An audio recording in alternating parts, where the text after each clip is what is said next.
Infertility दोस्तों है क्या? विदाउट एनी कॉन्ट्रासेप्टिव मेथड उसको यूज करे बिना अप टू 2 इयर्स तक अगर कोई कपल चाइल्ड बेयर करने में कैपेबल नहीं है तो हम उसे इनफर्टिलिटी बोलेंगे।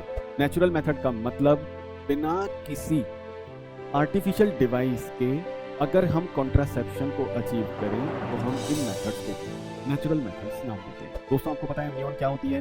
एम्ब्रियो जब डेवलप हो रहा होता है उसके चारों तरफ एक एक्स्ट्रा एम्ब्रियोनिक मेम्ब्रेन होती है, उस मेम्ब्रेन को हम नाम देते हैं एम्नियन। तब इक्सी का मतलब क्या है? Intracytoplasmic sperm injection. इसमें एक इंजेक्शन है, उसके अंदर एक स्पर्म को भरा गया, ओवम के अंदर उसको इंजेक्ट कर दिया। Hello friends, good morning, good afternoon, good evening. हम ह्यूमन रिप्रोडक्शन फर्स्ट चैप्टर हमने किया, उसके बाद हम सेकंड चैप्टर इसी रिप्रोडक्शन वाली यूनिट का हम ले रहे हैं और वो है रिप्रोडक्टिव हेल्थ। थोड़ा सा मैं इंट्रोडक्शन आपको दे दूं, ये चैप्टर है क्या। इस चैप्टर में हमें मेनली जो सेक्स एजुकेशन है उसकी बेसिक इन्फॉर्मेशन इसके अंदर बताई गई है, यानी जो स्टूडेंट्स हैं या जो पब्लिक अवेयरनेस प्रोग्राम्स हैं अबाउट सेक्स रिलेटेड एस्पेक्ट्स या सेक्स प्रॉब्लम या सेक्स एजुकेशन से रिलेटेड, वो सब कुछ इस चैप्टर के अंदर एक्सप्लेन किए गए हैं। सबसे पहले ये बताया गया है कि क्या प्रॉब्लम है, क्या स्ट्रेटेजीज उसके लिए गवर्नमेंट फॉलो करती है। तो ये हमारी हेडिंग्स रहेंगी इस चैप्टर की स्टडी की कि सबसे पहले हम रिप्रोडक्टिव हेल्थ इसको डिफाइन करेंगे कि WHO ने इसको किस तरह से डिफाइन किया है, ठीक है। फिर उसके बाद रिप्रोडक्टिव हेल्थ, इससे रिलेटेड क्या क्या प्रॉब्लम्स हैं, स्ट्रेटेजीज क्या क्या हैं। उससे एक बहुत बड़ी प्रॉब्लम जो पॉपुलेशन एक्सप्लोजन है, रिप्रोडक्टिव हेल्थ से कहीं ना कहीं ये लिंक्ड है, या ये बोलें कि डायरेक्टली सी के साथ ये लिंक्ड है। तब इसको कंट्रोल करने के लिए कौन कौन से बर्थ कंट्रोल मेथड्स या डिवाइसेस हैं, इसकी हम बात करेंगे। फिर इसके बाद आ जाएंगे हम मेडिकल टर्मिनेशन ऑफ प्रेगनेंसी पर।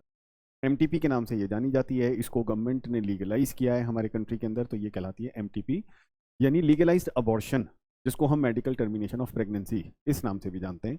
फिर सेक्सुअली ट्रांसमिटेड इन्फेक्शंस या STDs, और इसी के साथ हम एक टॉपिक और पढ़ेंगे, असिस्टेड रिप्रोडक्टिव टेक्निक्स। तो इसके बाद यहाँ पर हम एक टॉपिक और लेने वाले हैं, ये है ARTs, असिस्टेड रिप्रोडक्टिव टेक्नोलॉजीज। और लास्ट में जब STIs हम कंप्लीट कर लेंगे तो हम PYQ की बात करेंगे। तो दोस्तों ये हमारा टॉपिक रहेगा, ये हमारे सारे पार्ट्स रहेंगे कि हमें इसमें क्या क्या स्टडी करना है। तो देखिए सबसे पहले हम रिप्रोडक्टिव हेल्थ इसको हम देख रहे हैं, कैसे इसकी डेफिनेशन आती है, गवर्नमेंट ने या WHO ने इसको क्या सजेस्ट किया है, किस तरह से हम इसको डिफाइन कर सकते हैं। तो देखिए, एक कंप्लीट वेलबींग यानी गुड हेल्थ कंडीशन किससे related? All aspects of reproduction, यानी रिप्रोडक्शन से रिलेटेड जितने भी एस्पेक्ट्स हैं, कौन कौन से? फिजिकल, इमोशनल, बिहेवियरल और सोशल एस्पेक्ट। इन सब के अंदर एक गुड परफॉर्मेंस को एक रिप्रोडक्टिव हेल्थ बोला गया है, और ऐसे पर्सन्स को रिप्रोडक्टिवली हेल्दी पर्सन ये नाम दिया जाता है। तो देखिए, एक complete wellbeing in all aspects of reproduction, कौन कौन से aspect? Physical, emotional, behavioural and social, इन्हें हम रिप्रोडक्टिव हेल्थ इसकी डेफिनेशन बोलते हैं। तो ये एक सिंपल सी डेफिनेशन। अब आ जाते हैं रिप्रोडक्टिव हेल्थ, इसका थोड़ा सा और हम पार्ट देख रहे हैं, प्रॉब्लम्स और स्ट्रेटजीज इसको कवर करते हुए। तब इंडिया वर्ल्ड का सबसे पहला कंट्री है जिसने 1951 में रिप्रोडक्टिव हेल्थ प्रोग्राम एक फैमिली प्लानिंग प्रोग्राम के नाम से इनिशिएट किया।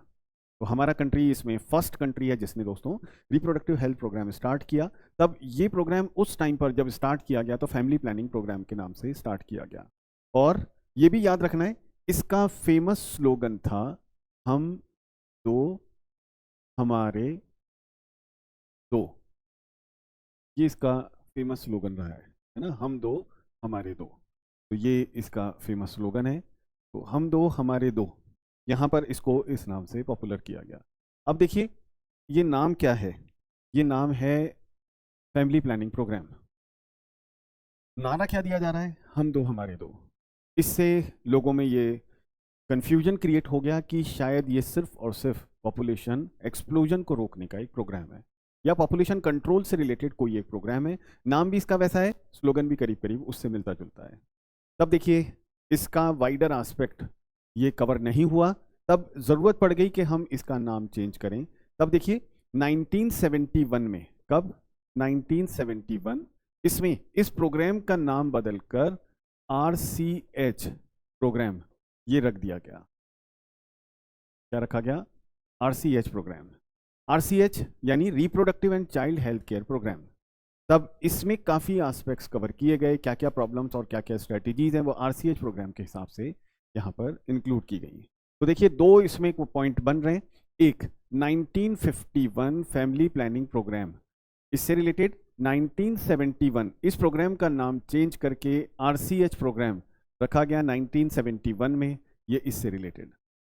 तो इस तरह से हमें ये पॉइंट्स याद रखने हैं। कौन कौन से ईयर हैं थोड़ा बहुत इंपॉर्टेंट है इस चैप्टर में, क्योंकि ये इन्फॉर्मेटिव चैप्टर है। इसमें ज़्यादातर इन्फॉर्मेशन ही है कि हम सोसाइटी में किस तरह की अवेयरनेस कर सकते हैं, कैसे हम ईजी टू अंडरस्टैंड या उस लेवल पर हम इसको डिस्कस कर सकते हैं कि लोग कंफर्टेबल रहें और इनको फॉलो भी करें। तब देखिए ये आरसीएच प्रोग्राम के नाम से अरेंज किया गया दोबारा से 1971 में, ठीक है। और सिंगल चाइल्ड नॉर्म उस वक्त इसको फॉलो किया गया, उसको पॉपुलराइज करने की कोशिश की गई। तब देखिए किसी भी सोसाइटी के लिए रिप्रोडक्टिवली हेल्दी होना एक बहुत बहुत इंपॉर्टेंट पार्ट है। अगर रिप्रोडक्टिवली पर्सन या सोसाइटी हेल्दी नहीं है, तब उस कंट्री में, उस सोसाइटी में फिजिकल, इमोशनल, बिहेवियरल या सोशल ये एस्पेक्ट्स बहुत बहुत ज़्यादा चैलेंजिंग हो जाते हैं। यानी इसमें काफ़ी ज़्यादा प्रॉब्लम आ सकती है और उसका ओवरऑल इफेक्ट जो आता है वो कंट्री के ऊपर आता है, कंट्री की ग्रोथ पर आता है, कंट्री की वर्क पावर के ऊपर आता है। तो ये प्रोग्राम, आरसीएच प्रोग्राम एक रिप्रोडक्टिवली हेल्दी सोसाइटी को डेवलप करने से रिलेटेड ही है, यानी इनका काफ़ी वाइडर एस्पेक्ट है। अब देखिए ये आरसीएच प्रोग्राम के नाम से ये रीलॉन्च किए गए, है ना, आरसीएच प्रोग्राम के नाम से 1970। तो इसमें थोड़ा सा चेंज किया गया, इसकी जो एस्पेक्ट है उसको ज़्यादा वाइड किया गया और उसमें फिर ये इंक्लूड करवाया गया कि लोगों को सबसे पहले सेक्स एजुकेशन के बारे में, दूसरा नॉर्मल एजुकेशन के बारे में, ताकि वो अवेयर हो पाए किसी भी तरह के प्लस और माइनस से जो सोसाइटी में या रिप्रोडक्शन से रिलेटेड होता है उसको वो अंडरस्टैंड कर पाएँ, समझ पाएँ। फिर उसके बाद मैरिजेस, फिर उसके बाद child bearing condition, child bearing के बाद चाइल्ड केयर से रिलेटेड कंडीशन, ये सब कुछ आरसीएच प्रोग्राम के अंदर इंक्लूड की गई। तब देखिए आरसीएच प्रोग्राम में क्या क्या मेजर्स गवर्नमेंट ने किए हैं, इसको हम देख लेते हैं एक बार। तो देखो आप, ये हमारी रिप्रोडक्टिव हेल्थ से रिलेटेड प्रॉब्लम्स और स्ट्रेटजीज़, कि किस तरह की प्रॉब्लम्स और किस तरह की स्ट्रेटजीज़ हैं, गवर्नमेंट इन प्रोग्राम्स के लिए क्या कर रही है।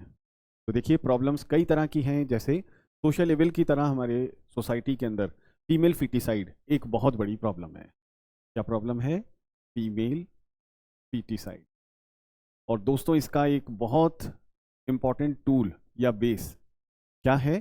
फीमेल फिटिसाइड एमनियोसेंटेसिस, यानी एक टेस्ट होता है जो बर्थ के पहले सेक्स डिटेक्शन में, एक मिसयूज की तरह सेक्स डिटेक्शन करने के लिए किया जाता है। उससे जब ये पता चल जाता है कि डेवलपिंग फीटस फीमेल है तो उसको किल कर दिया जाता है। इसको बोला गया है फीमेल फिटिसाइड। तब गवर्नमेंट इसको रोकने के लिए बहुत तरह से इसको पब्लिक के अंदर अवेयर करने के लिए यूज़ कर रही है, जैसे audio visual media, print media यानी न्यूज़पेपर वगैरह उसके थ्रू, है ना, और जैसे एफएम बैंड वगैरह इसके थ्रू इसको रोकने के लिए गवर्नमेंट बार बार एडवर्टाइजमेंट कर रही है ना। कई एडवर्टाइजमेंट इसी के ऊपर बेस्ड हैं। फिर उसके बाद ये कि रिप्रोडक्टिवली हेल्दी सोसाइटी डेवलप हो और उस पर्सन को हेल्प की जाए जिसके अंदर, या उन लोगों को हेल्प की जाए जो इससे रिलेटेड अवेयरनेस कम लिए हुए हैं। तो हम उनके क्लोज रिलेटिव्स को, उनके फैमिली मेम्बर्स को इन्वॉल्व करके अवेयरनेस फैला सकते हैं। सेक्स एजुकेशन को हम स्कूल जो सिलेबस है उसके अंदर डाल करके इसको कॉमन कर सकते हैं, ताकि एक जनरल सी इंफॉर्मेशन हर किसी के पास पहुंच जाए, ठीक है। तब इसमें हम और क्या कर सकते हैं? रिप्रोडक्शन से रिलेटेड इंफॉर्मेशन, जैसे रिप्रोडक्टिव ऑर्गन्स किस तरह के हैं, बहुत ब्रीफ सा उसका आइडिया, एडोलेसेंस में होने वाले चेंजेस, ये किस तरह से हमारी थॉट प्रोसेस को, हमारी उस वक्त की लाइफ को अफेक्ट करते हैं, इसको भी हम पहले से उन लोगों को बता दें जो इस एज ग्रुप में एंटर होने वाले हैं, ठीक है। एडोलेसेंस, फिर उसके बाद सेक्स एंड जो प्रैक्टिसेस हैं, सेक्सुअल प्रैक्टिसेस, वो सेफ और हाइजेनिक हो, उसमें किसी तरह की कोई प्रॉब्लम ना हो, मतलब कोई डिजीज़ कंडीशन अवेलेबल ना हो। कई बार ये डिजीजेस फेटल होती हैं या फिर पूरी लाइफ या आने वाली जनरेशन को बहुत बहुत ज़्यादा नुकसान करती है। तो ये safe and hygienic sexual practices. फिर उसके बाद सेक्सुअली ट्रांसमिटेड डिजीजेस जो बहुत ज़्यादा हैं, जैसे एड्स एक सेक्सुअली ट्रांसमिटेड डिजीज़ है, इन्फेक्शन है। हम इनको कैसे रोक सकते हैं? क्या क्या डिजीजेस बहुत ही कॉमन है हमारे लिए, और उसके बाद हम उनको रोकने के लिए क्या एफर्ट कर रहे हैं। तो ये सब कुछ इसके अंदर एक्सप्लेन किया गया है। देखिए अभी मैं बात कर रहा था फीमेल फिटिसाइड की।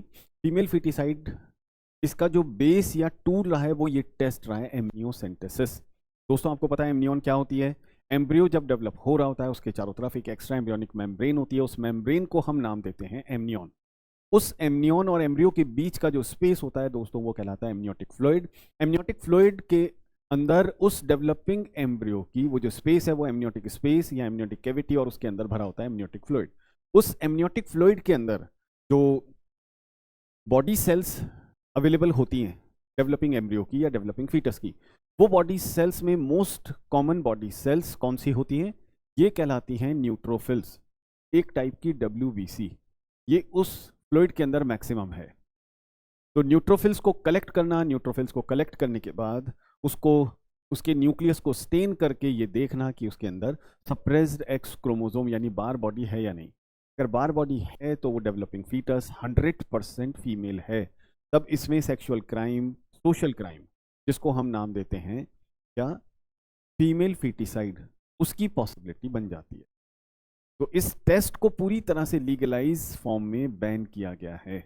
आप देखिएगा हर हॉस्पिटल के बाहर ये लिखा रहता है कि हमारे पास बर्थ से पहले या प्रसव पूर्व किसी भी तरह का लिंग निर्धारण, भ्रूण का लिंग निर्धारण टेस्ट नहीं किया जाता है। वो इसी के लिए लिखते हैं, है ना, ऐसे आपको लिखा हुआ मिलेगा। हिंदी में इसलिए लिखते हैं क्योंकि हर किसी को समझ में आ जाए, रूरल एरियाज के लोगों को भी। देखिए अब एक बहुत बड़ी प्रॉब्लम जो हमारे से रिलेटेड है वो है population explosion. Uncontrol growth of a population क्या कहलाती है? Population explosion. तो किसी पॉपुलेशन की ग्रोथ कंट्रोल के बाहर हो जाए तब उसे हम पॉपुलेशन एक्सप्लोजन नाम देंगे। इसका रीज़न क्या है हमारे कंट्री में? हमारे कंट्री में इसका सिंपल सा रीज़न है कि क्वालिटी ऑफ लाइफ जो है वो इम्प्रूव हुई है। जो बहुत अच्छे जो एडवांस जो भी मशीनरी वगैरह हैं उसने हमारी लाइफ को इम्प्रूव किया है। एक तो ये बहुत बहुत बड़ा एक रीज़न है। जो हमारे चारों तरफ फैसिलिटीज़ हैं वो इम्प्रूव हुई हैं, वो अच्छी हुई हैं, ठीक है। और इसका बहुत ज़्यादा इफेक्ट आया है हमारी पॉपुलेशन इंक्रीज पर। दूसरा देखिए, हमने हमारी मेडिकल साइंस को इम्प्रूव करके हमने infant mortality rate, maternal mortality rate यानी MMR, इन्फेंट मोर्टेलिटी रेट यानी IMR, इसको हमने काफ़ी हद तक कम कर दिया है। इस वजह से पॉपुलेशन एक्सप्लोजन हो गया है, या इस रीज़न की वजह से पॉपुलेशन एक्सप्लोजन के चांसेस बन गए। तो दोस्तों ये रीज़न है कि क्यों हमारी पॉपुलेशन, हमारे कंट्री की पॉपुलेशन एक ज्योमेट्रिक ग्रोथ की तरफ बढ़ रही है, बहुत तेज़ी से बढ़ रही है। तब देखिए हम इसको कंट्रोल करने के लिए क्या कर सकते हैं। तो इसके लिए कुछ तरीके सजेस्टेड हैं, जैसे बर्थ कंट्रोल मेथड्स अलग अलग तरह के, जिनको कॉन्ट्रासेप्टिव मेथड्स ये नाम भी देते हैं।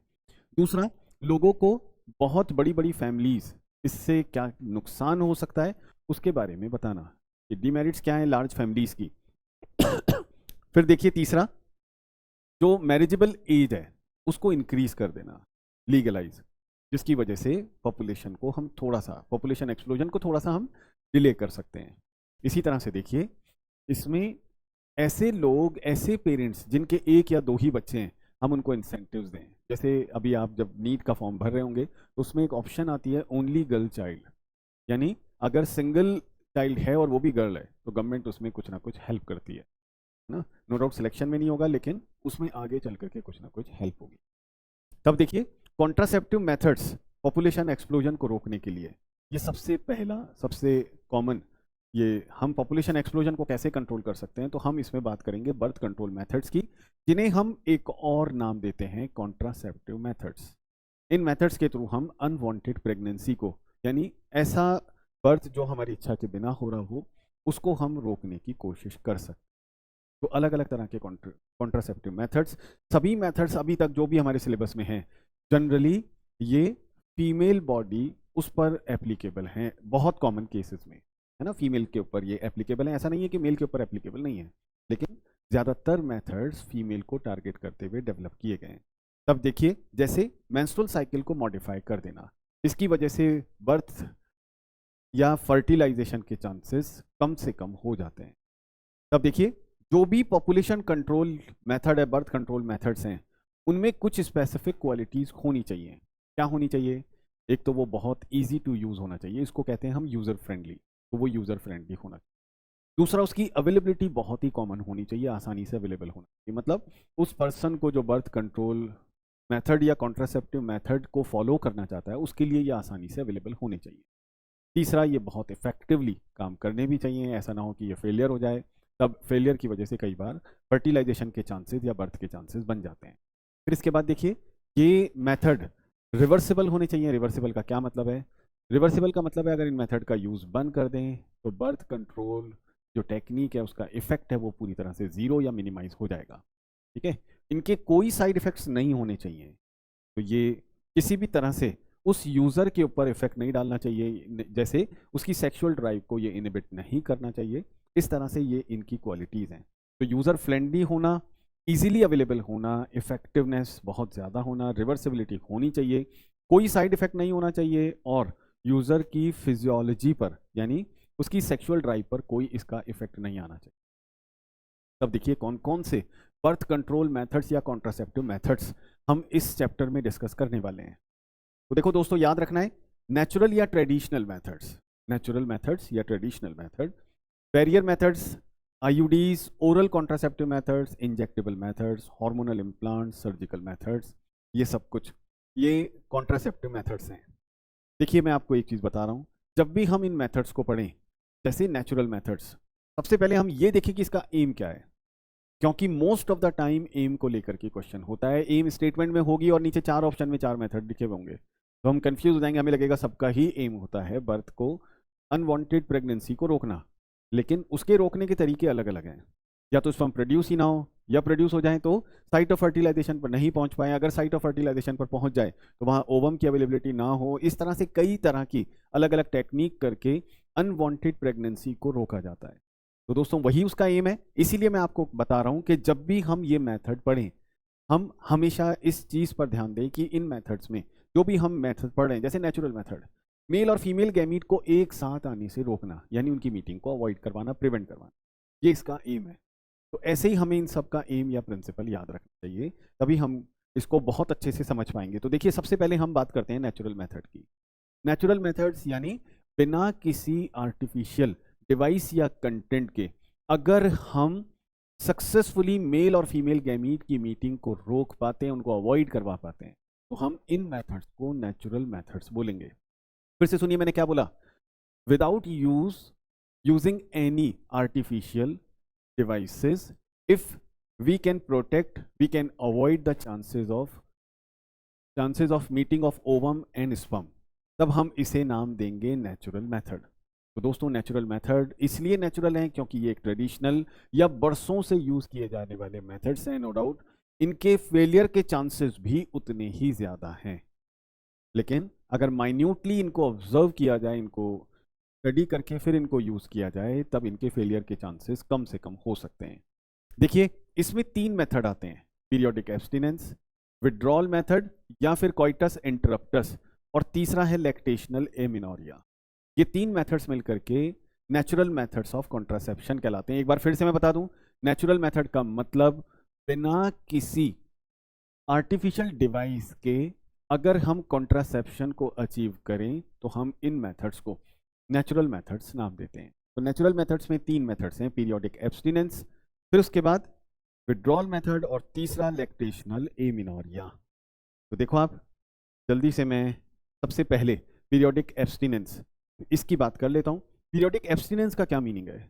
एक पर्टिकुलर जो टाइम पीरियड है जिसमें फर्टिलाइजेशन के चांसेस सबसे ज़्यादा हैं, कब? मेंस्ट्रुअल साइकिल के दौरान।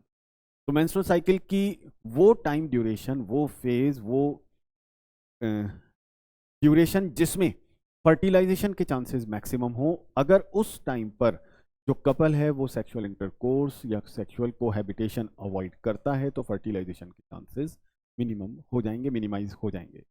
देखिए मैं एक बार इसको इस तरह से बता देता हूँ। मैं ये एक मेंस्ट्रुअल साइकिल, इसकी इवेंट की बात कर रहा हूँ, यहाँ पर 28th डे है। एक चीज़ याद रखना है दोस्तों, ये मेथड सिर्फ और सिर्फ रेगुलरली साइकिलिंग फीमेल में एप्लीकेबल होगा, ये इसकी सबसे बड़ी कंडीशन। इसमें होगा रेगुलरली साइकिलिंग फीमेल में। अगर साइकिल की ड्यूरेशन वेरी कर रही है तो इस मेथड का कोई बेनिफिट नहीं है, इसको फॉलो नहीं किया जा सकता। देखो अब इसके बिल्कुल सामने यहाँ पर 14th डे जो ओवुलेशन का है, 14th डे किसका है दोस्तों? ओवुलेशन, ये ओवुलेशन का है। यहाँ पर 4th या 5th डे, ठीक है, और ये 7th, तो ये 4th, यहाँ पर ये 4th डे, ये 5th, 6th, 7th, ये 14, ये 21st डे, और फिर उसके बाद ये 18, 28। तो 14th डे हमें पता है ओवुलेशन का है, मिड ऑफ द साइकिल में ये प्रेजेंट है। तब देखिए सेंटर से हम इन इवेंट्स को मार्क करते हैं। यहाँ तक की ड्यूरेशन ब्लीडिंग फेज है। सेक्सुअल इंटरकोर्स के लिए जनरली ये ड्यूरेशन अवेलेबल नहीं होती, ठीक है, सेक्सुअल इंटरकोर्स के लिए ये ड्यूरेशन अवेलेबल नहीं है। देखो अब यहाँ पर ये सपोज करिए 10th डे है, यहाँ पर ये 21st से पहले ये 17th डे है, तब एक ड्यूरेशन ये और ये ड्यूरेशन, दोस्तों इसको मैं अलग कलर से मार्क कर देता हूं। ये जो ड्यूरेशन है, देखिए ये ड्यूरेशन क्या कहलाती है? इस ड्यूरेशन में देखो ओवुलेशन कहां पर है? 14th day. Ovulation 14th day है, यानी इस ओवुलेशन के बाद अगर स्पर्म अवेलेबल हो गए तो फर्टिलाइजेशन के चांसेस मैक्सिमम होंगे, फर्टिलाइजेशन के चांसेस इसमें मैक्सिमम देखने को मिलेंगे। इसलिए मैं इसे बोल रहा हूं, ये क्या कहलाएगा? तब देखो इसे हम नाम देंगे, ये कहलाएगा फर्टाइल पीरियड। फर्टाइल पीरियड दोस्तों वो ड्यूरेशन जिसमें अगर मेल और फीमेल गैमीट्स पास पास आते हैं तो फर्टिलाइजेशन के चांसेस मैक्सिमम होंगे। तब ये फर्टाइल पीरियड ये इस नाम से जाना जाएगा। क्या कहलाएगा? ये फर्टाइल पीरियड। तो देखो इसको कपल अवॉइड करेगा, इस ड्यूरेशन को, सेक्सुअल इंटरकोर्स के लिए। फिर इसके बाद देखें बाकी तो और कौन कौन सी फेजेस हैं। तो देखो आप, ये जो ड्यूरेशन है ये वाली, ये ब्लीडिंग फेज से रिलेटेड है। किससे रिलेटेड है? Bleeding phase. Bleeding phase sexual intercourse के लिए अवेलेबल नहीं होती है। फिर अब कौन कौन सी बच गई? तब देखिए जो बची है, अब ये जो बच गई ये कहलाती है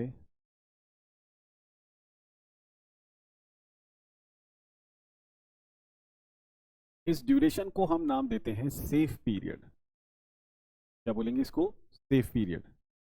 तो ये ड्यूरेशन कहलाएगी safe period. Safe for what? For sexual intercourse, sexual cohabitation. ये ड्यूरेशन सेफेस्ट मानी जाती है। तो देखिए इसको मैं लेबल कर देता हूं, ये क्या कहलाएगी ड्यूरेशन? इसे हम बोलेंगे safe period.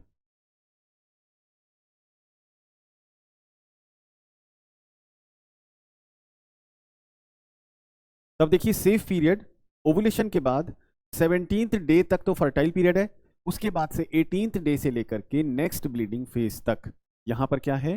Bleeding phase. Bleeding phase. तब देखिए नेक्स्ट ब्लीडिंग फेज स्टार्ट होने तक की जो ड्यूरेशन है इसे हम सेफ पीरियड कहते हैं। इसी तरह से 5th डे से लेकर, यानी ब्लीडिंग फेज के लास्ट डे से लेकर के 10th डे तक या उससे पहले पहले तक 9th डे तक मान लीजिए, ये जो ड्यूरेशन है इसे भी हम सेफ पीरियड बोलेंगे, सेफ फॉर सेक्सुअल इंटरकोर्स। तो फर्टिलाइजेशन के चांसेस इन दोनों ड्यूरेशन में मिनिमम है, ऑलमोस्ट 0% है, इसमें मैक्सिमम या 100% होते हैं। तो देखिए आप, ये एक बहुत बहुत इंपॉर्टेंट पार्ट, एक एस्पेक्ट, कि फर्टाइल पीरियड को अवॉइड किया जाना चाहिए। किसके लिए? सेक्सुअल इंटरकोर्स के लिए। फर्टाइल पीरियड एक बहुत बहुत इंपॉर्टेंट पीरियड इस मेथड के हिसाब से। अब आ जाते हैं सेकेंड मेथड, विड्रॉल या कोइटस इंटरप्टस। विड्रॉल मेथड या कोइटस इंटरप्टस, इसका क्या मीनिंग है? इसमें मेल पार्टनर सेक्सुअल इंटरकोर्स में स्पर्म रिलीज होने से पहले अपने कॉपुलेटरी ऑर्गन पीनस को फीमेल रिप्रोडक्टिव पार्ट, जिसको हम वेजाइना कहते हैं, उससे विड्रॉ कर लेता है, उससे बाहर निकाल लेता है। तब हम इसको नाम देते हैं विड्रॉल मेथड या कोइटस इंटरप्टस। फिर से सुनिए मैंने क्या बोला। इसमें मेल पार्टनर अपने कॉपुलेटरी पार्ट पीनस को विड्रॉ करता है फीमेल रिप्रोडक्टिव पार्ट वेजाइना से, ताकि इंसेमिनेशन नहीं हो पाए। अगर इंसेमिनेशन नहीं होगा तो फर्टिलाइजेशन के चांसेस भी नहीं हो पाएंगे।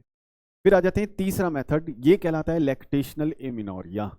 लैक्टेशनल एमिनोरिया ये बर्थ के बाद जो फीमेल लैक्टेटिंग मदर अपने इन्फेंट को, अपने न्यूबॉर्न को फीड कराती है, तब उस दौरान प्रोलैक्टिन लेवल उसकी बॉडी में, उसके ब्लड में कई गुना बढ़ जाता है।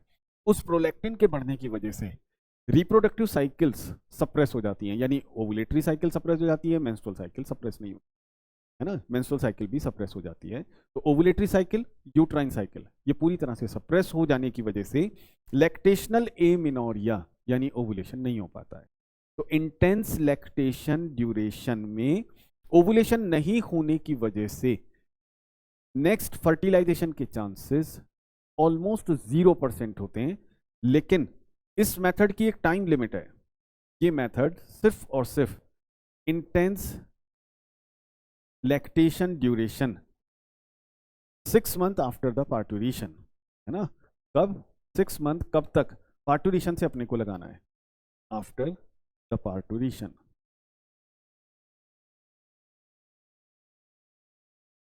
तो ये 6 मंथ तक एप्लीकेबल मेथड है दोस्तों, ये याद रखना है। लैक्टेशनल एमिनोरिया की एक कंडीशन है, अगर लिखा हुआ स्टेटमेंट में कंप्लीट लैक्टेशन, क्या लिखा हो?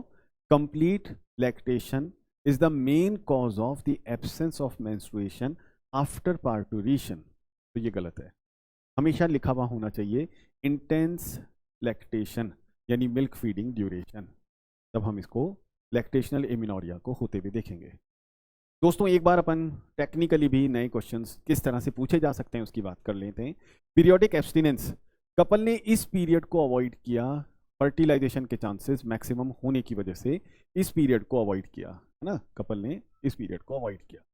तब देखो क्योंकि यहाँ पर फर्टिलाइजेशन के चांसेस मैक्सिमम थे, इसलिए इस ड्यूरेशन को अवॉइड किया गया सेक्सुअल इंटरकोर्स के लिए।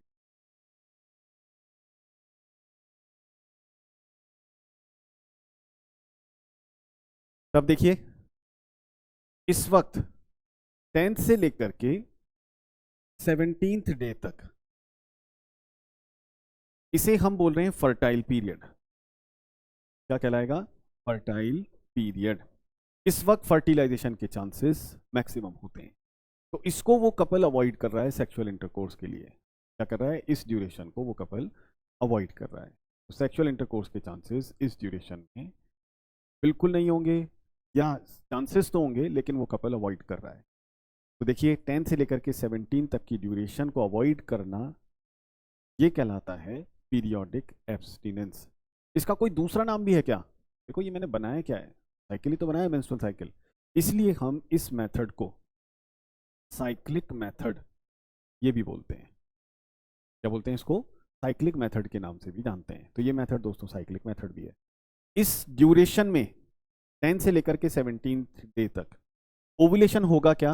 अंडरस्टूड है, वो तो होगा, है ना। ओवम की अवेलेबिलिटी रहेगी क्या? बिल्कुल रहेगी, साइट ऑफ फर्टिलाइजेशन पर ओवम रहेगा। लेकिन स्पर्म अवेलेबल होगा क्या? ये कपल की विश है कि इस ड्यूरेशन को अवॉइड किया जाए सेक्सुअल इंटरकोर्स के लिए। इसलिए साइट ऑफ फर्टिलाइजेशन पर कोई भी एक गैमीट अगर अवेलेबल हुआ तो फर्टिलाइजेशन नहीं हो पाएगा। यहां पर इस मेथड में मेल गैमीट को अवॉइड किया जाता है साइट ऑफ फर्टिलाइजेशन पर, ताकि meeting of male and female gamete possible नहीं हो। तो हम इस मीटिंग को रोक रहे हैं। इसमें देख लेते हैं विड्रॉल और कोइटस इंटरप्टस। इसमें भी क्या किया? मेल पार्टनर ने अपना copulatory part female reproductive tract से यानी वजाइना से विड्रॉ कर लिया, यानी उसने इंसेमिनेशन को अवॉइड किया। क्या इसमें इजैक्यूलेशन हुआ? क्या इसमें सेमिनेशन हुआ? क्या इसमें स्पर्मिएशन हुआ? तो तीनों मेथड हुए। कौन कौन से? स्पर्मिएशन, सेमिनेशन और फिर तीसरा कौन सा? इजैक्यूलेशन। ये तीनों मेथड्स इसके अंदर हुए, लेकिन इंसेमिनेशन को रोका गया, प्रिवेंट किया गया। इंसेमिनेशन यहां पर अलाउ नहीं है अगर इस मेथड को फॉलो करना है। तो विड्रॉल या कोइटस इंटरप्टस। अब आ जाते हैं तीसरा मेथड, लैक्टेशनल एमिनोरिया।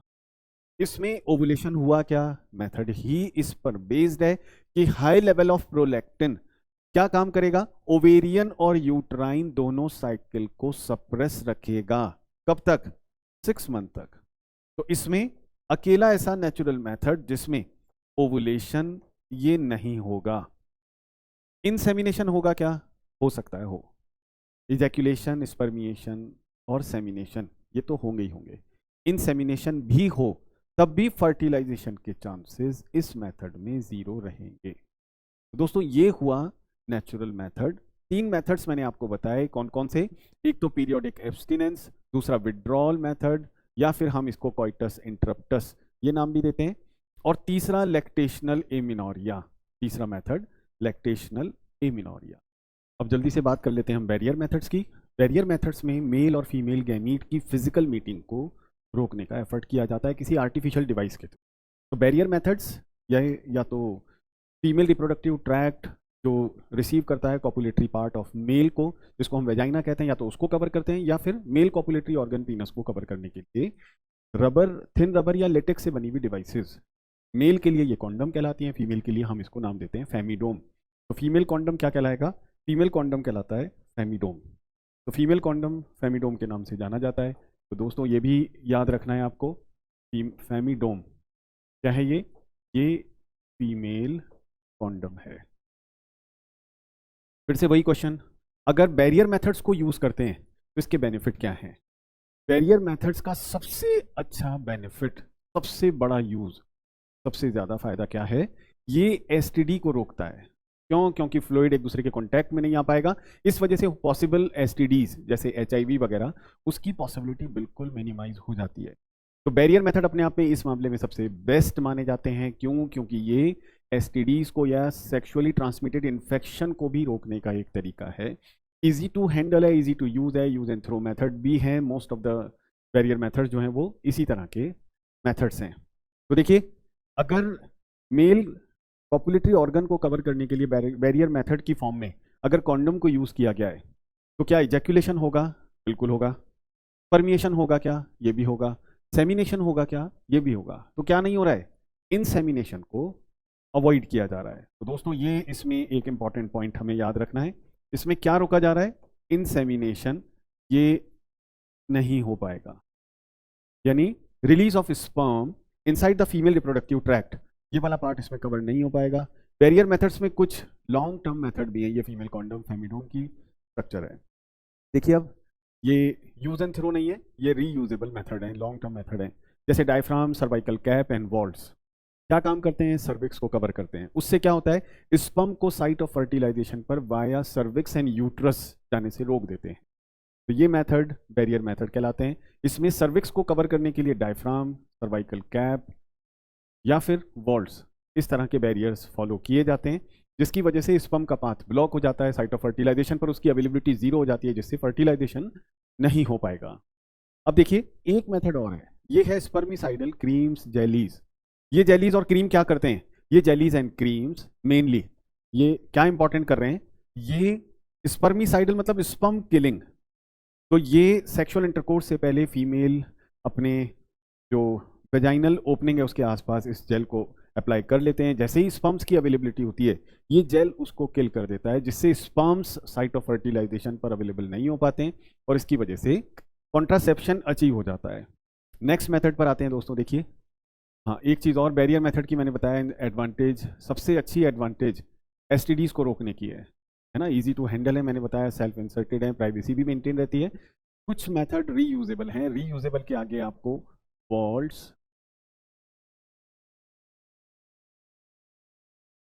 रीयूजेबल के आगे हमें क्या याद रखना है? यहाँ पर वॉल्ट्स, डायफ्राम और सर्वाइकल कैप, सर्वाइकल कैप, ये मेथड्स रीयूजेबल बैरियर मेथड्स की तरह हैं। ओके, तो ये कॉन्ट्रासेप्शन को अचीव करने के easy to available, easy to handle ये मेथड्स हैं। अब आ जाते हैं एक और मेथड पर, ये कहलाता है इंट्रा यूट्राइन डिवाइसेस। क्या कहलाता है दोस्तों? Intra uterine devices. इसमें किसी मेडिकल प्रैक्टिशनर की हेल्प ज़रूरी हो जाती है, चाहे वो नर्स हो, चाहे वो डॉक्टर हो। इसकी हेल्प के बिना इन डिवाइसेस को इंसर्ट नहीं किया जा सकता, शुरू में इनकी हेल्प पड़ती है। तब देखिए, आईयूडीज, इंट्रा यूट्राइन डिवाइसेस, इसे हम क्लासिफाई करें तो ये 3 तरह की हैं। IUDs, intra uterine devices, classification में ये 3 तरह की हैं। कौन कौन सी? एक कहलाती हैं सिंपल आईयूडीज। क्या कहलाएंगी? Simple IUDs. दूसरी कॉपर आयंस रिलीजिंग आईयूडीज, जो कॉपर आयंस को रिलीज करती हैं। तीसरी ये क्या कहलाती हैं? इनको कहते हैं हार्मोन रिलीजिंग आईयूडीज। तो तीन तरह की आईयूडीज हैं, सिंपल, कॉपर आयंस रिलीजिंग और हार्मोन रिलीजिंग आईयूडीज। तीनों के प्रिंसिपल अलग हैं। जैसे अगर मैं पूछूं, मेरे से ये पूछा जाए कि सिंपल आईयूडीज किस प्रिंसिपल पर बेस्ड है, तो याद रखना है सिंपल आईयूडीज, इनका मेन मोटो होता है phagocytosis of sperm bye WBCs। तो जैसे ही स्पर्म्स फीमेल रिप्रोडक्टिव ट्रैक्ट में अवेलेबल हो, ये आईयूडीज उसको फैगोसाइटोसिस से हटवा देती है। तो ये करती क्या है? ये मेनली जो यूट्रस की लाइनिंग है उसमें इरिटेशन कॉज करके ब्लड सप्लाई को इंक्रीज करवा देती है। ब्लड सप्लाई जब इंक्रीज हो जाती है तो फैगोसाइटोसिस के चांसेस बढ़ जाते हैं, इस वजह से कॉन्ट्रासेप्शन अचीव हो जाता है। कॉपर आयन रिलीजिंग आईयूडीज, इनका क्या प्रिंसिपल है? Copper ion releasing IUDs sperm motility को टारगेट करती हैं, उसको सप्रेस कर देती हैं। स्पर्म की मोटिलिटी यानी उसके टेल के मूवमेंट को ये सप्रेस कर देती हैं, तब स्पर्म्स साइट ऑफ फर्टिलाइजेशन पर अवेलेबल नहीं हो पाते, तो फर्टिलाइजेशन के चांसेस खत्म हो जाते हैं, कॉन्ट्रासेप्शन अचीव हो जाता है। तो ये इसको टारगेट कर रही हैं, इनका मेन टारगेट है स्पर्म मोटिलिटी। तो ये स्पर्म मोटिलिटी इसको पूरी तरह से रोक देती हैं। अब आ जाते हैं हार्मोन रिलीजिंग आईयूडीज, ये तीसरे टाइप की आईयूडीज। इनका क्या प्रिंसिपल है? तो हार्मोन रिलीजिंग आईयूडीज, इनका मेन दो तरह के टारगेट हैं। पहला, यूट्रस को होस्टाइल बना देना ताकि इम्प्लांटेशन की पॉसिबिलिटी ना हो। दूसरा, इनके पास जो हार्मोन्स हैं, कौन से? जैसे प्रोजेस्टासर्ट, जैसे LNG-20, ये हार्मोन्स हैं। ये क्या करते हैं? ये मेनली ओवेरियन साइकिल को सप्रेस करके ओवुलेशन को रोक देते हैं, जिसकी वजह से इम्प्लांटेशन नहीं हो पाता।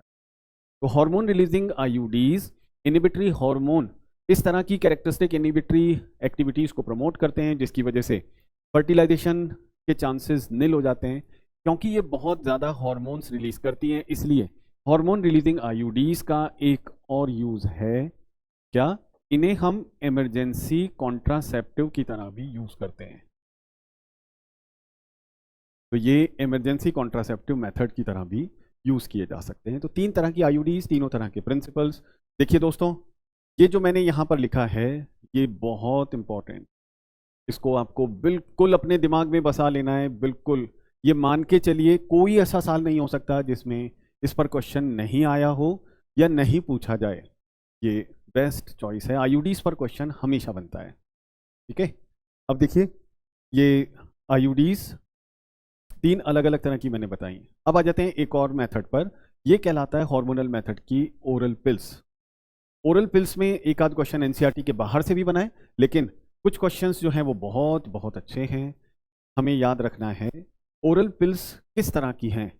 या तो इनमें सिर्फ और सिर्फ प्रोजेस्टेरॉन होता है, तब ओरल पिल ओनली वन हार्मोन, कौन सा? प्रोजेस्टेरॉन, और इस वजह से ये सिंपल ओरल पिल कहलाती है। अब हम इनको क्या बोल रहे हैं? ये कहलाती है सिंपल पिल। सिंपल पिल। या फिर प्रोजेस्टेरॉन और ईस्ट्रोजन का मिक्सचर हो, तब हम इनको नाम देते हैं मिक्स्ड पिल। मिक्स्ड पिल। इसमें क्या होता है? इसमें प्रोजेस्टेरॉन प्लस ईस्ट्रोजन, इसका मिक्सचर देखने को मिलता है। प्रोजेस्टेरॉन और ईस्ट्रोजन, इसका मिक्सचर देखने को। तो ये प्रोजेस्टेरॉन और ईस्ट्रोजन का मिक्सचर या कॉम्बिनेशन लिए हुए ये प्रेजेंट हो। अब देखिए ओरल पिल्स को हम क्लासिफाई कर रहे हैं इनके यूज के हिसाब से। ओरल पिल डेली हो सकती है, डेली पिल हो सकती है। ठीक है, तो oral pill once in a week pill, once in a week pill. या फिर ये पिल्स कैसी हो सकती हैं? Emergency pill. तो ये पिल्स डेली यूज की जा सकती हैं। डेली यूज मतलब मेंस्ट्रुअल साइकिल में ब्लीडिंग फेज के लास्ट डे से स्टार्ट करके लगातार 21 डेज तक इनको लिया जाता है। तब इस वजह से ये जो हार्मोन्स है प्रोजेस्टेरॉन ईस्ट्रोजन, इनका लेवल अप हो जाता है, जिससे नेगेटिव इंपैक्ट आता है। नेगेटिव फीडबैक होने की वजह से ओवुलेशन पूरी तरह से सप्रेस हो जाता है, तो इम्प्लांटेशन के चांसेस भी नहीं रहते हैं। वंस इन ए वीक पिल, दोस्तों ये याद रखना है, वंस इन ए वीक पिल। इसमें बहुत बहुत फेमस पिल, इसका नाम है सहेली। क्या नाम है दोस्तों इसका? सहेली। इस पिल को CDRI लखनऊ ने इसको डेवलप किया। CDRI लखनऊ ने इसको डेवलप किया और ये वर्ल्ड की पहली नॉन स्टेरॉइडल पिल है जिसमें स्टेरॉइडल हार्मोन जैसे प्रोजेस्टेरॉन, ईस्ट्रोजन इसका यूज नहीं किया गया है। तो ये करती क्या है दोस्तों? याद रखना है, ये ईस्ट्रोजन के साथ कॉम्पिटिटिव इनहिबिशन करती है। ईस्ट्रोजन की अवेलेबिलिटी को हटा करके ये कॉन्ट्रासेप्शन को अचीव करवा देती है। तो देखो आप, ये क्वेश्चन बन चुका है, आउट ऑफ NCERT है दोस्तों। मैंने अभी भी बताया आपको, ये क्वेश्चन सहेली वाला पूछा जा चुका है इसकी मैकेनिज्म पर, जो NCERT के बाहर का क्वेश्चन था। अब देखिए इमरजेंसी पिल, इसमें कोई एग्जाम्पल है क्या? तो इमरजेंसी पिल्स में जैसे अनवांटेड 72, जैसे आई पिल, ये अनप्रोटेक्टेड सेक्सुअल इंटरकोर्स के 72 आवर्स के अंदर अंदर लेने पर इफेक्टिव हो जाती हैं और इम्प्लांटेशन को रोक देती हैं। तो इमरजेंसी पिल में फर्टिलाइजेशन को रोकने से रिलेटेड कुछ ज़्यादा ज़रूरी कंटेंट नहीं है, लेकिन इम्प्लांटेशन को रोकने से रिलेटेड यहाँ पर इंपॉर्टेंट कंटेंट है। अब आ जाते हैं सर्जिकल मेथड पर। सर्जिकल मेथड का मेन एम क्या होता है? साइट ऑफ फर्टिलाइजेशन पर कोई भी एक गैमीट की अवेलेबिलिटी को जीरो कर दिया जाए।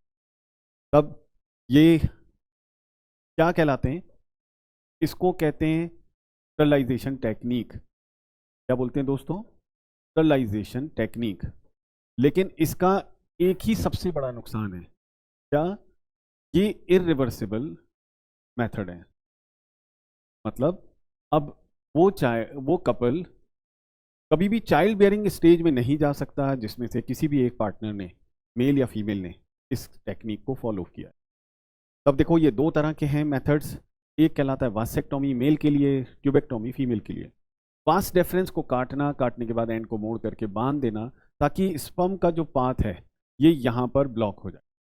तब हम इसमें सीमन तो अवेलेबल होगा, सीमन विदाउट स्पर्म रिलीज होगा, जिसमें स्पर्म की अवेलेबिलिटी नहीं होने की वजह से फर्टिलाइजेशन के चांसेस जीरो हो जाएंगे। इसी तरह की प्रैक्टिस फीमेल रिप्रोडक्टिव ट्रैक्ट के लिए भी है। इसको हम नाम देते हैं ट्यूबेक्टोमी। ट्यूब का मतलब फेलोपियन ट्यूब। फेलोपियन ट्यूब को कट किया गया, कट करके बांध दिया गया। तब स्पर्म यहाँ से आगे नहीं जा सकते और ओवम यहाँ से आगे की तरफ नहीं आ सकता। तो साइट ऑफ फर्टिलाइजेशन पर ये दोनों में से एक गैमीट की अवेलेबिलिटी नहीं होने की वजह से कॉन्ट्रासेप्शन अचीव हो जाता है, फर्टिलाइजेशन के चांसेस खत्म हो जाते हैं। अब इस मेथड को कहते हैं ट्यूबेक्टोमी। तो देखिए आप, ये दोनों मेथड हैं। ट्यूबेक्टोमी जो फेलोपियन ट्यूब है उसको कट करके बांधना, वासेक्टोमी वास डेफरेंस को कट करके बांधना। जो भी हम कॉन्ट्रासेप्शन फॉलो करते हैं, मेथड फॉलो करते हैं, उनमें हार्मोनल मेथड्स बहुत बहुत डेंजरस होते हैं। डेंजरस क्यों कह रहा हूँ? एक तो हमें ये बोल रहे हैं कि हम कॉन्ट्रासेप्शन से बचना चाहते हैं, लेकिन ऐसा नहीं है, क्योंकि हम बॉडी के अंदर कोई ना कोई हार्मोन इंट्रोड्यूस कर रहे हैं जिसकी उस वक्त रिक्वायरमेंट नहीं है। इसलिए इनके साइड इफेक्ट्स में नौशिया, एब्डोमिनल पेन, लगातार होने वाली ब्लीडिंग, इरेगुलर मेंस्ट्रुअल ब्लीडिंग और ब्रेस्ट कैंसर, इन सब के चांसेस बन जाते हैं। तो इसका मतलब ये मेथड नॉर्मल नहीं है, खतरनाक मेथड। ठीक है, हमें कॉन्ट्रासेप्शन अचीव हो जाता है, लेकिन इनके साइड इफेक्ट्स हमेशा रहेंगे। दोस्तों अब आ जाते हैं next topic, medical termination of pregnancy, MTP। MTP law हमारे कंट्री में 1971 में पास किया। एक तो ये पॉइंट याद रखें। तो देखिए आप, इसका लॉ कब बनाया गया? 1971। दूसरा, MTP का बहुत बड़ा रोल पॉपुलेशन एक्सप्लोजन को रोकने में है। मतलब यानी अगर हम MTP से रिलेटेड डेटा देखें तो हमें क्या पता चलता है? तब देखिए 45 to 50 मिलियंस MTP हर साल परफॉर्म होती हैं। कितनी? 45 से 50 मिलियन MTP हर साल परफॉर्म होती है। लेकिन ये पॉपुलेशन कंट्रोल का मेथड नहीं है।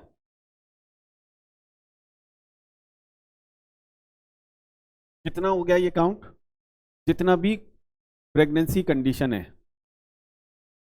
उसका ये 1/5 पार्ट है। तो सोचिए आप, 1/5 45 से 50 मिलियन है, यानी इसका बहुत बड़ा रोल पॉपुलेशन को एबनॉर्मल बढ़ने से रोकने में है, लेकिन ये पॉपुलेशन कंट्रोल का मेथड नहीं है।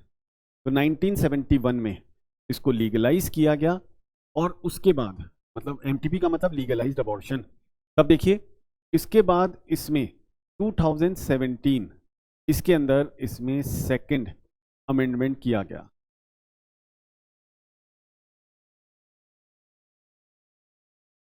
ठीक है, मतलब इसमें क्या सजेशन आते हैं?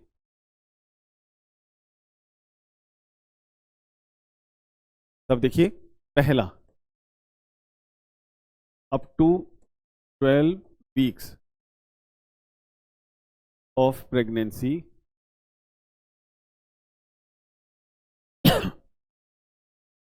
वन मेडिकल प्रैक्टिशनर, इसकी सलाह से ये की जा सकती है। कब? Up to 12 week of pregnancy तक एक डॉक्टर इसको सजेस्ट कर सकता है।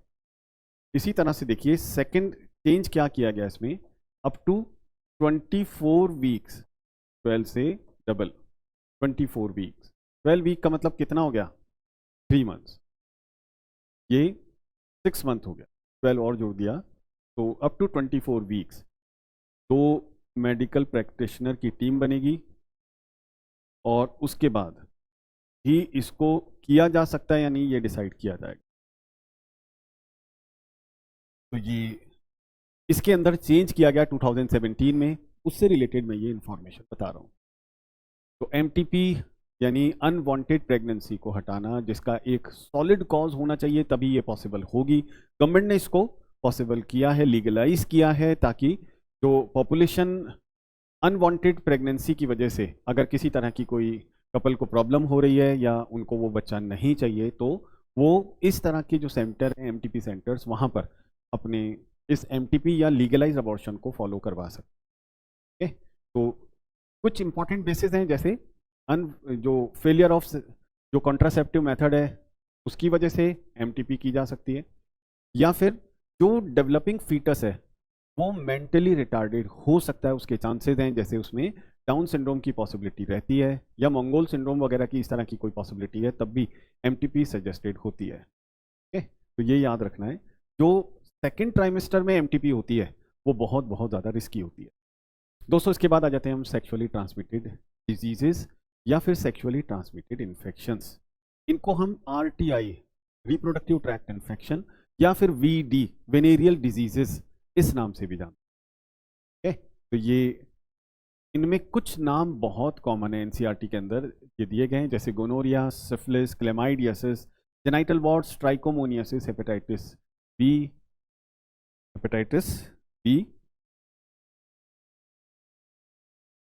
तो हेपेटाइटिस बी ये भी एक, हेपेटाइटिस बी ये एक आरटीआई, रिप्रोडक्टिव ट्रैक इन्फेक्शन, या फिर एसटीडी, सेक्सुअली ट्रांसमिटेड डिजीजेस। इनमें से याद रखना है हेपेटाइटिस बी, एड्स और जेनाइटल हर्पीज, ये नॉन ट्रीटेबल होती हैं, इनका ट्रीटमेंट पॉसिबल नहीं है। ये तीन, जेनाइटल हर्पीज, हेपेटाइटिस बी और एड्स, इनका ट्रीटमेंट दोस्तों पॉसिबल नहीं है। ठीक है, हेपेटाइटिस बी, एचआईवी, इनके इन्फेक्शन की पॉसिबिलिटी कैसी है? तो ड्रग अब्यूजर्स में ये दोनों प्रॉब्लम सबसे ज़्यादा नजर आती हैं। क्यों? शेयरिंग ऑफ नीडल की वजह से ये उनकी बड़ी कॉमन प्रॉब्लम है। ठीक है, इसके अलावा जो ब्लड बैंक में ब्लड रखा है कई बार वो किसी ऐसे डोनर का है जिसको एचआईवी इन्फेक्शन है, तब सेफ ट्रांसफ्यूजन नहीं होने की वजह से भी ये एसटीआईज फैल जाते हैं। या फिर मदर से वाया प्लेसेंटा फीटस के अंदर अगर कोई इन्फेक्शन पहुंच जाए तो भी सेक्सुअली ट्रांसमिटेड इन्फेक्शन ये अपने आप उस नेक्स्ट जनरेशन को अफेक्ट कर देता है। ठीक है, जेनाइटल हर्पीज, एचआईवी और हेपेटाइटिस बी, मैंने अभी अभी बताया ये तीनों नॉन ट्रीटेबल हैं। बाकी सबको अगर टाइम से पहले पता चल जाए तो हम क्योर कर सकते हैं। ठीक है, तो अर्ली डिटेक्शन इनको क्योर करने में हेल्प करता है।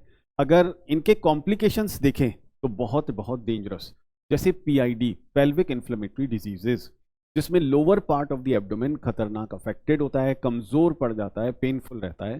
ठीक है, अबॉर्शन की पॉसिबिलिटी बन जाती है, स्टिल बर्थ यानी डेड फीटस जैसी कंडीशन देखने को मिलती है।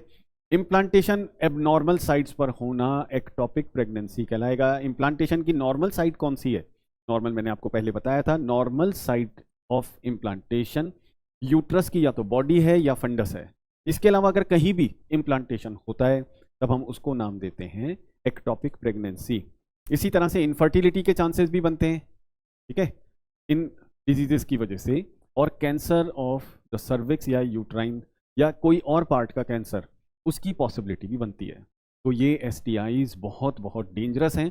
जितनी जल्दी डायग्नोस किया जाए और उसके बाद उनको जितनी जल्दी क्योर करवाया जाए उतना ही अच्छा है ये।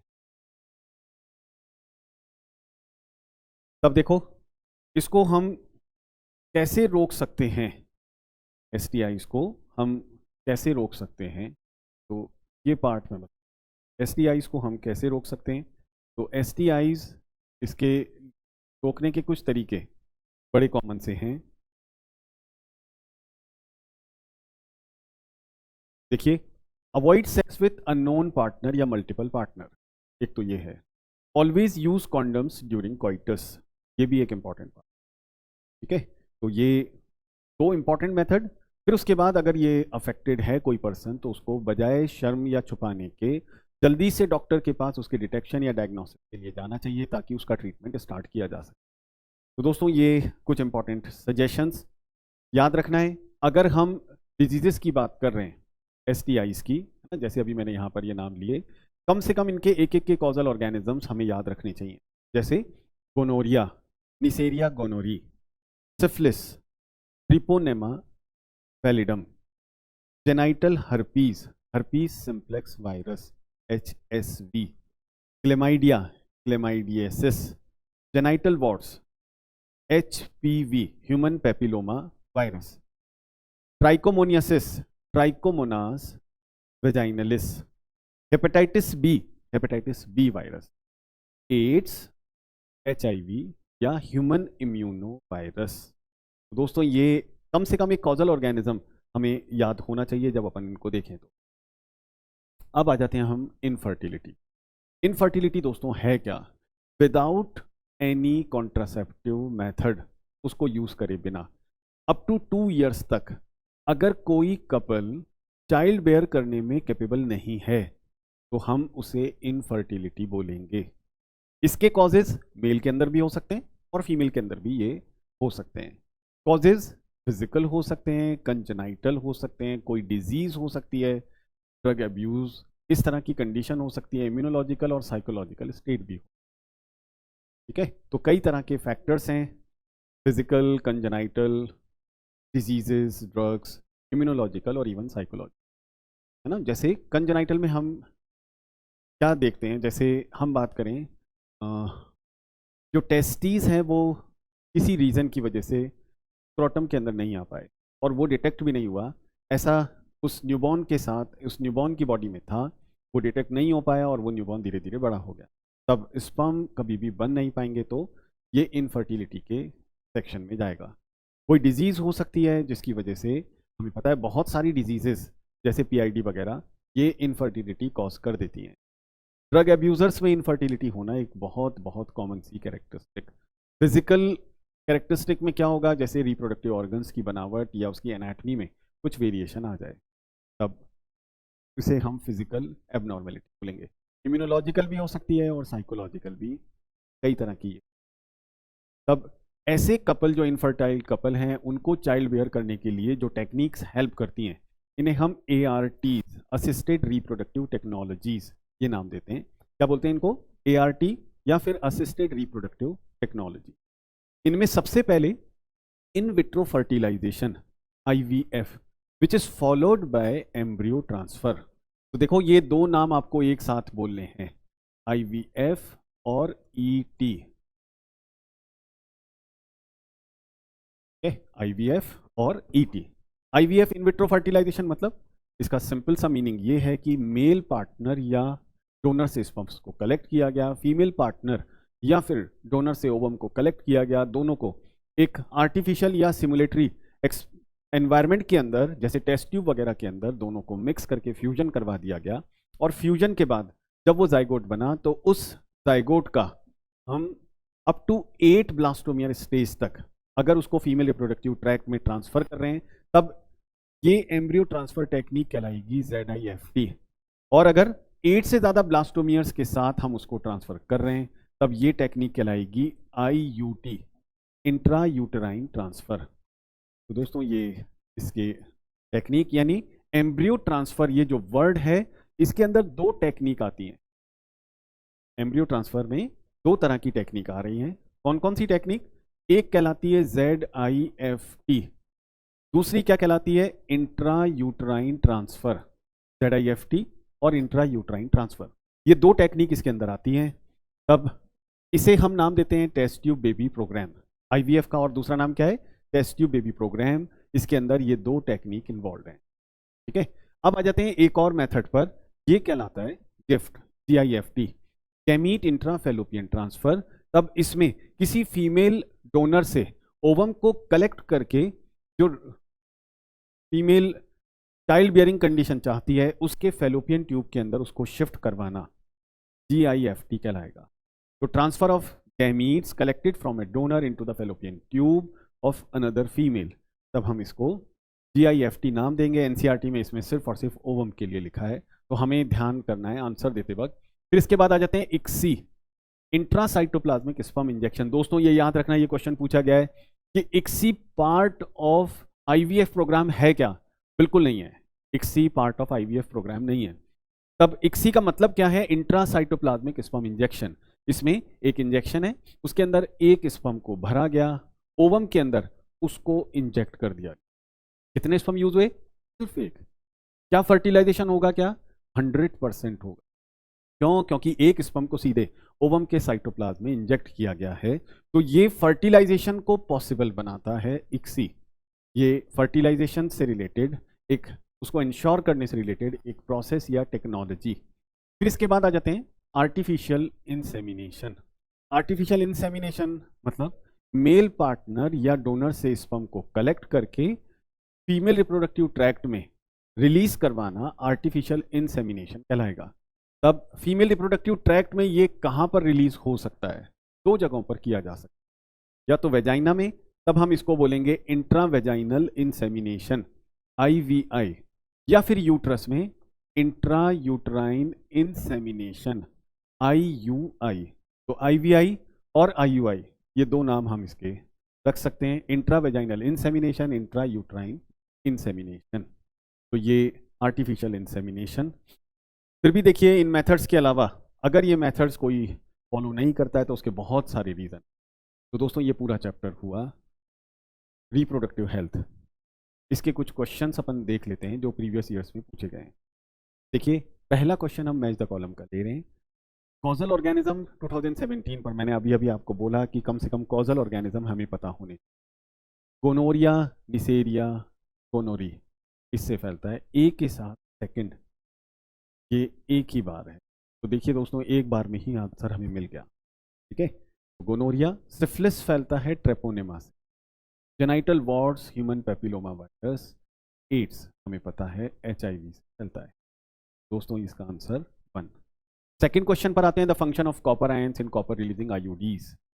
ध्यान रखना है कॉपर आयंस मेनली टेल के मूवमेंट को टारगेट करते हैं, स्पर्म टेल मूवमेंट को टारगेट करते हैं। तो कॉपर आयंस का फंक्शन क्या है? तब देखिए स्पर्म मोटिलिटी को सप्रेस करना, जिसकी वजह से स्पर्म की फर्टिलाइजेशन कैपेसिटी पॉसिबल नहीं हो पाई, बंद हो जाएगी। नीट 2018 का ये एक और बहुत अच्छा क्वेश्चन आउट ऑफ NCERT, लेकिन क्वेश्चन बहुत बढ़िया था। सहेली किस तरह से काम करती? तब देखिए ब्लॉक्स दी ईस्ट्रोजन रिसेप्टर्स, मैंने बताया ये कॉम्पिटिटिव इनहिबिशन करके ईस्ट्रोजन के इफेक्ट को मिनिमाइज कर देती है, जिससे इम्प्लांटेशन के चांसेस खत्म हो जाते हैं। फिर आ जाते हैं 2019 का एक important question, which of the following contraceptive method to involve a role of hormone. इनमें से कौन से कॉम्बिनेशन सिर्फ और सिर्फ हार्मोनल मेथड्स हैं? तब देखिए कौन कौन से हैं। पहली option barrier method, lactational amenorrhoea या पिल्स। दूसरा copper T pills emergency contraceptive. तीसरा पिल्स इमरजेंसी कॉन्ट्रासेप्टिव या barrier methods. Lactational amenorrhoea, pills या इमरजेंसी कॉन्ट्रासेप्टिव मेथड, ये बेस्ट है ना, हार्मोन से रिलेटेड। फोर्थ ऑप्शन करेक्ट है। फिर आ जाते हैं 2019 का question, select the hormone releasing intra uterine devices. Intra uterine devices कौन सा हार्मोन रिलीज करती हैं? तो प्रोजेस्टासर्ट और LNG-20 हार्मोन रिलीजिंग आईयूडीज का एक important feature. Which of the following sexually transmitted disease is not completely curable? तो जेनाइटल हर्पीस का नाम दोस्तों याद रखना है, 2019 के अंदर इस क्वेश्चन को पूछा गया। 2020 का एक बहुत अच्छा question, in which of the following techniques the embryos are transferred to assist those females who can not conceive? तो इनमें से कौन से मेथड से ET यानी एम्ब्रियो ट्रांसफर टेक्निक आती है? तो NCERT के हिसाब से अगर 8 सेल स्टेज तक एम्ब्रियो, तो जिफ्ट 8 से ज़्यादा स्टेजेस सेल्स स्टेजेस वो गेन कर चुका है तो intra uterine transfer IUT follow किया जाएगा। 2020 का STDs पर बेस्ड क्वेश्चन, इनमें से कौन सी ऑप्शन में सिर्फ और सिर्फ STDs हैं? तो देखो आप यहाँ पर सिर्फ ये है, यहाँ पर ये दोनों हैं, फिर देखिए थर्ड ऑप्शन में ये तीनों STDs हैं, तो correct option third. Match the column, एक बढ़िया सा क्वेश्चन। तब देखिए match the following columns and select the correct option. देखो bulbourethral gland lubrication of penis से रिलेटेड इंपॉर्टेंट करती है, C के साथ फोर्थ, यानी A और B में से आंसर आए। लिडिक सेल्स एंड्रोजन्स रिलीज करती है, तो C के साथ फोर्थ, D के साथ 1, तो C के साथ फोर्थ, D के साथ 1। अब आ जाते हैं जोना पेलुसिडा, क्या है? लेयर ऑफ ओवम है। कौन सा बच गया? फिर एक और बच गया, इसको भी देख। तो A के साथ सेकंड एक बार, तो ये करेक्ट ऑप्शन इसका A के साथ सेकंड, B के साथ थर्ड, तो करेक्ट ऑप्शन B आ गया। 10th क्वेश्चन पर आते हैं। 2017 में इसको पूछा गया, which one of the following is an example of hormone releasing IUDs? तो LNG-20 ये बेस्ट एग्जाम्पल, LNG-20। नीट 2021 का ये एक इंपॉर्टेंट मैच द कॉलम, देखिए entry of sperm through cervix is blocked, कौन करेगा? A के साथ 1, वॉल्स, डायफ्राम, बाकी सब अपने आप मैच हो जाएंगे। तो वॉल्स, डायफ्राम और सर्वाइकल कैप, ये function. Venereal diseases can spread through using sterile needles, transfusion of blood from infected person, इससे फैल सकती है। इन्फेक्टेड मदर टू फीटस, इससे फैल सकती है। तो B और C, यानी C ऑप्शन इसकी करेक्ट है। नेक्स्ट क्वेश्चन पर आइए। Lippes loop is a type of contraceptive used as, तब देखिए नॉन मेडिकेटेड या सिंपल IUDs, ये लिपिस लूप कहलाती है। इरिटेशन कॉज करती है फेगोसाइटोसिस को प्रमोट करने के लिए। 2022 का ये क्वेश्चन हम देख रहे हैं, डायफ्राम, कॉन्ट्रासेप्टिव पिल्स, IUDs और लैक्टेशनल एमिनोरिया। तो ये इसके कुछ कॉलम 1 के नाम। तब देखिए लैक्टेशनल एमिनोरिया क्या काम करता है? Absence of menstrual cycle and ovarian cycle following parturition, यानी D के साथ हमें थर्ड ऑप्शन मिलेगी। डायफ्राम, कैप और वॉल्ट्स ये क्या काम करते हैं? तब देखिए ये सर्विक्स को कवर कर लेते हैं ताकि स्पर्म एंटर नहीं हो पाए यूट्रस में और साइट ऑफ फर्टिलाइजेशन तक नहीं पहुंच पाए। तो A के साथ फोर्थ और D के साथ थर्ड, A के साथ फोर्थ और D के साथ थर्ड, तब ऑप्शन D दोस्तों यहां पर करेक्ट है। नेक्स्ट क्वेश्चन पर आते हैं। 2023 लास्ट ईयर का ये क्वेश्चन है, देखिए vasectomy, coitus interruptus, cervical caps और सहेली। तो ये कौन कौन से मेथड हैं? सहेली, ओरल पिल, तो D के साथ 1, एक ही जगह पर है दोस्तों, अपना टाइम सेव होगा अगर इस तरह की ऑप्शन मैच कर लेते हैं। फिर देखिए assertion reason, amniocentesis for sex determination is one of the strategies of reproductive and child health care program. Amniocentesis for sex determination is one of the strategy of reproductive and child health care program. Ban on amniocentesis checks increasing meanness of female fetal. Reason तो बिल्कुल सही है, लेकिन ये RCH programme का part नहीं है, तो असर्शन रॉन्ग है, रीजन करेक्ट है।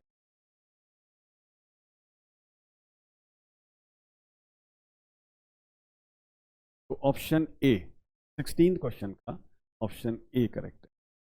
2023 देखिए, which one of the following common sexually transmitted disease is completely curable when detected early and treated properly. इनमें से किसको हम पूरी तरह से ट्रीट कर सकते, बाकी तीनों तो नॉन ट्रीटेबल है, हमें पता।